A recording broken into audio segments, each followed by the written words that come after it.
There's a story many years ago of an elementary school teacher. Her name was Mrs. Thompson. As she stood in front of her fifth grade class on the very first day of school, she told the children a lie. Like most teachers, she looked at her students and said that she loved them all the same.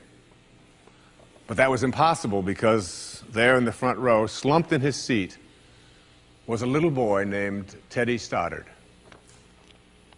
Mrs. Thompson had watched Teddy the year before and noticed that he didn't play well with the other children, that his clothes were messy, and that he constantly needed a bath. Teddy could be unpleasant. It got to the point where Mrs. Thompson would actually take delight in marking his papers with a broad red pen and making bold X's and then putting a big F at the top of his papers. At the school where Mrs. Thompson taught, she was required to review each child's past records, and she put Teddy's off until last. However, when she reviewed his file, she was in for a surprise. Teddy's first grade teacher wrote, "Teddy is a bright child with a ready laugh. He does his work neatly and he has good manners. He's a joy to be around." His second grade teacher wrote, "Teddy's an excellent student, well liked by his classmates. But he's troubled because his mother has a terminal illness, and life at home must be a struggle." His third grade teacher wrote, "His mother's death has been hard on him. He tries to do his best, but his father doesn't show much interest, and his home life will soon affect him if steps aren't taken." Teddy's fourth grade teacher wrote, "Teddy's withdrawn and doesn't show up much interest in school. He doesn't have many friends, and sometimes he even sleeps in class." By now, Mrs. Thompson realized the problem, and she was ashamed of herself. She felt even worse when her students brought her Christmas presents wrapped in beautiful ribbons and bright paper, except for Teddy's. His present was clumsily wrapped in heavy brown paper that he got from the grocery bag. Mrs. Thompson took pains to open it in the middle of the other presents.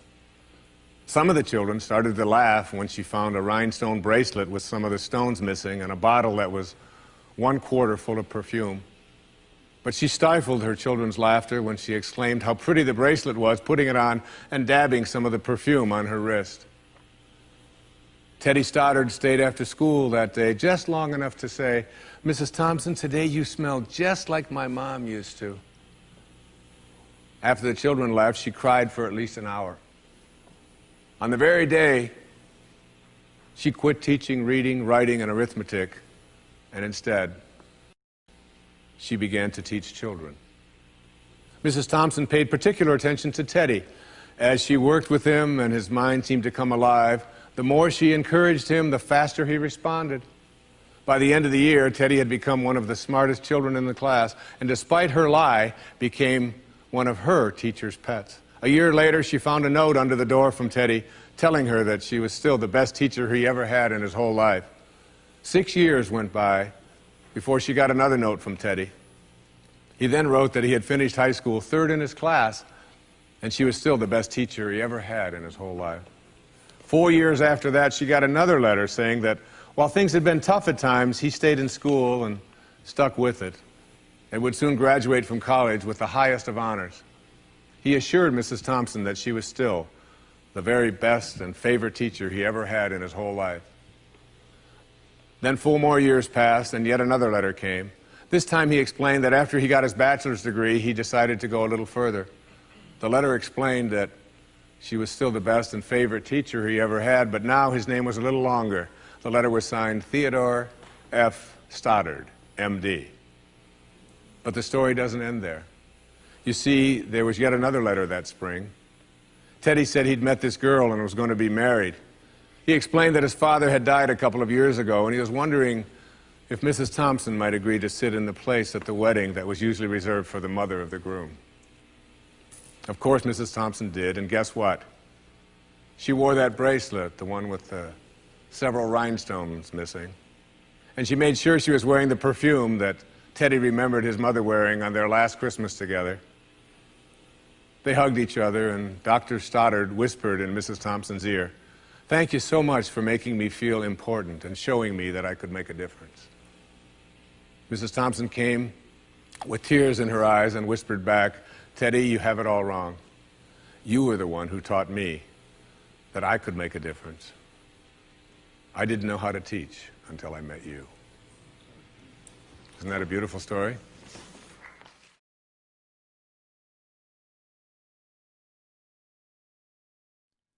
And a man named Ray Stanford sat down with me a long time ago, in 1961, and he put an R on a sheet of paper, and then he put an H. He said, Bob, that's happiness. He said, that represents health, and that represents wealth. Now, he said, I want you to look at those three areas of your life. Are you getting what you want to get? Are you doing what you want to do? He said, I'm going to tell you something about results. Results always tell the truth. By their fruits you'll know them. Results always tell the truth. You can kid yourself all over the place if you want, but look at the results. I have people, they'll tell me how much they know about this or about that. Take a look at the results. The results tell the truth. If you're playing golf, the scorecard tells the truth. You see? Now think. Your bank account tells the truth. Your sales tell the truth. Your position in life, the health of your body. It doesn't matter what you want to do. If you're going to do something, go to someone who has demonstrated results. Now this guy had demonstrated he was happy, he was healthy, and he was wealthy. And he said, do you ever read anything? And I said, no, I can't read. Now that wasn't true. I could, not well, but I could. And that's when he introduced me to this book, Think and Grow Rich. 1 year later, I was earning $175,000. My life changed like night and day. You say, well, what were you doing? I was cleaning offices. And then I took it over $1 million. I started cleaning one office. I would do anything honest to earn money. I was earning about $100 a week, and I got an office to clean where I would wash the floor twice a month, and I got $30. Then I got another office, $65 a month. Kirby's Construction. Now I'm up to an extra $100 a month.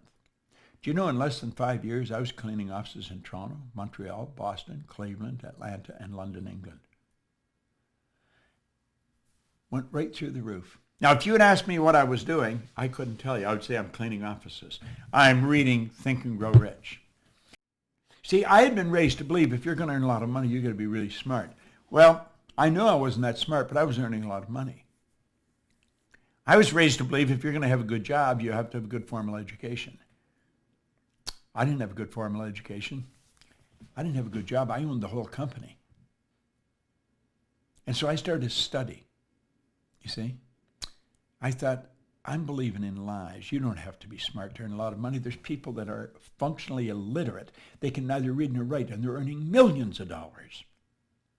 There's people heading up large corporations that have never been inside a school. Now I'm not anti-school. I've made sure all my kids went through school. I just changed the question. I didn't ask them if they were going to go. I asked them where they were going to go.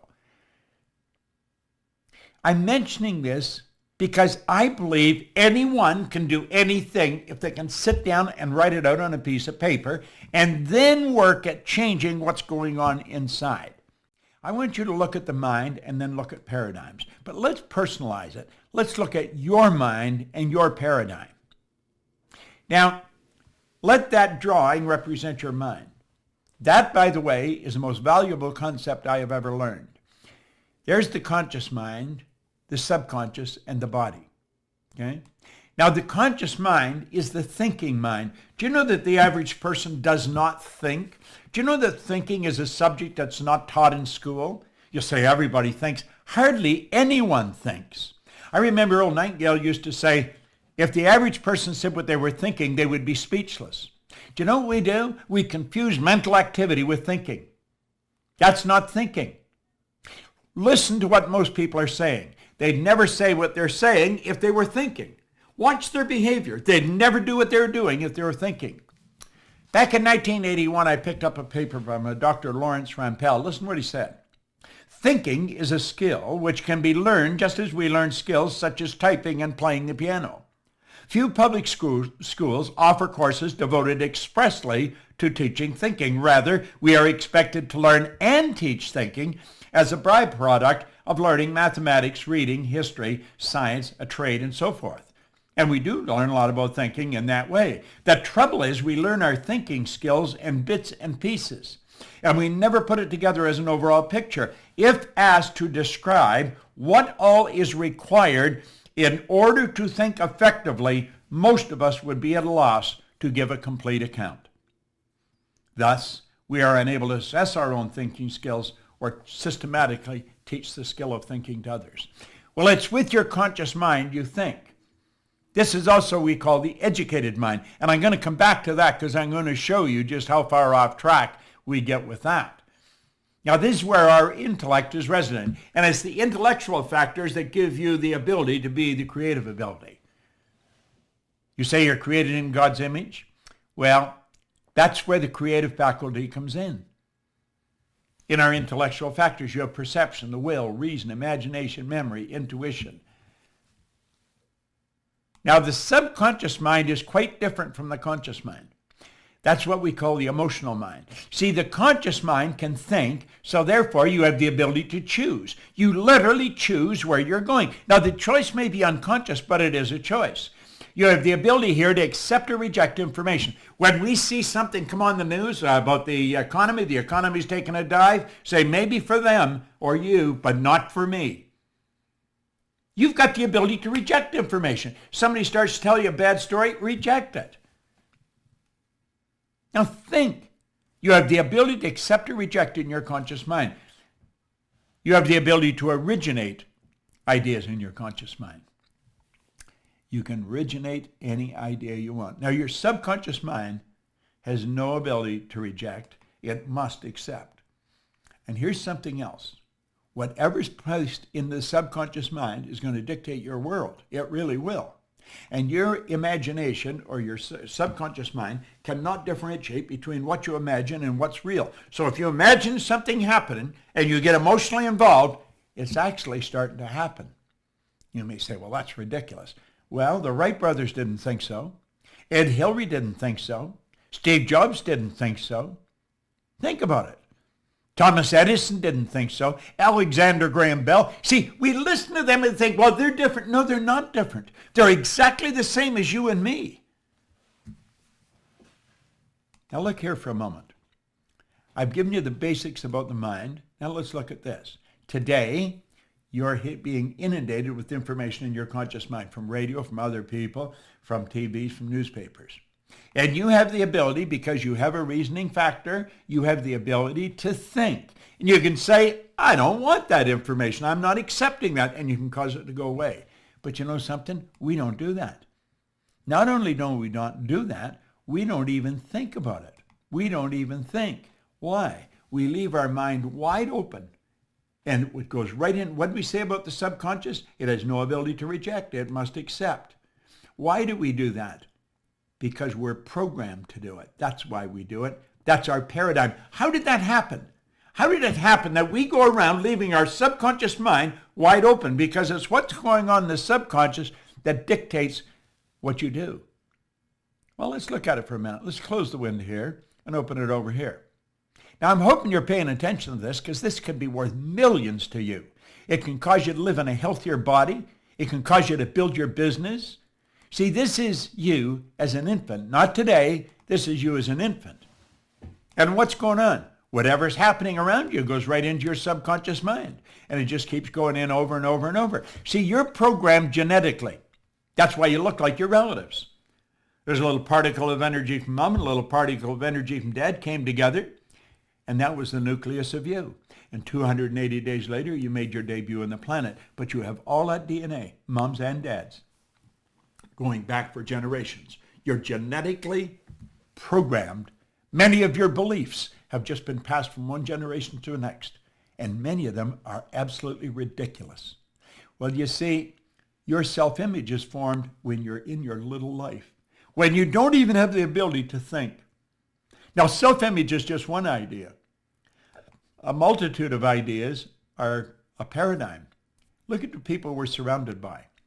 You know, Robert Heinlein said, in absence of clearly defined goals, we become strangely loyal to performing daily trivia until ultimately we become enslaved by it. Now think about that. In absence of clearly defined goals, we become strangely loyal to performing daily trivia until ultimately we become enslaved by it. Now think of the number of people that you know that are enslaved to daily trivia. They talk about nothing. They never accomplish anything. They get the same results. If they're short money now, they were short a year ago. They were short a year before that. They're forever getting a car on payment. The idea of going and writing a check is just out of their mind. Why? Well, you see, that's probably what the people were doing that we surrounded by as we were little kids. And the ideas that just keep going in over and over and over again form the paradigm. A paradigm is nothing but a multitude of ideas that are fixed in the subconscious mind. And so here we are, as hard as it is to believe, 20, 30, 50, 60 years later, living exactly the same as we were programmed when we were little kids. Do you know that most people on welfare are fourth, fifth generation welfare recipients? It's rather strange. Now, what do? Well, we leave this situation and we go to school. What does school do? Well, let's look at it. School gave us valuable knowledge. However, school never taught us anything about paradigms. Therefore, we frequently do not do what we already know how to do. Now think, superior knowledge. Think about it. Inferior results. What does that do? That causes confusion and frustration. Now think about this for a moment. We've gathered great knowledge, but we know nothing about the paradigm. So watch here. Here's the drawing. There's the model. There's all the knowledge we got in school. We've got it packed in there. But you know something? It doesn't equate to the results we're getting. You're going to find absolutely brilliant people getting very bad results. You're going to find people that are brilliant. They know exactly what to do, but they don't do it. Why? It's the paradigm that controls the behavior. Now listen, I've studied this for over half a century. I had no formal education. I had no business experience. I earned millions of dollars. I'm 81 years old. I've got more energy than most people that are 21. I have a sister-in-law that says he's 81, he looks about 60, and he acts like he's about 30. Well, she did that down pretty good because that's just about the way it is. Why? It's because I understand how to use the mind. Now look at, if you want to change your results, if you really want to change the results, there's something that you've got to do. You've got to know how to change the paradigm. And if you don't change the paradigm, I don't care what, nothing's going to happen. You'll find people going back to school because they think if I got some more knowledge. No, you're not short on knowledge. We're short on behavioral patterns. And that's really what we have to do.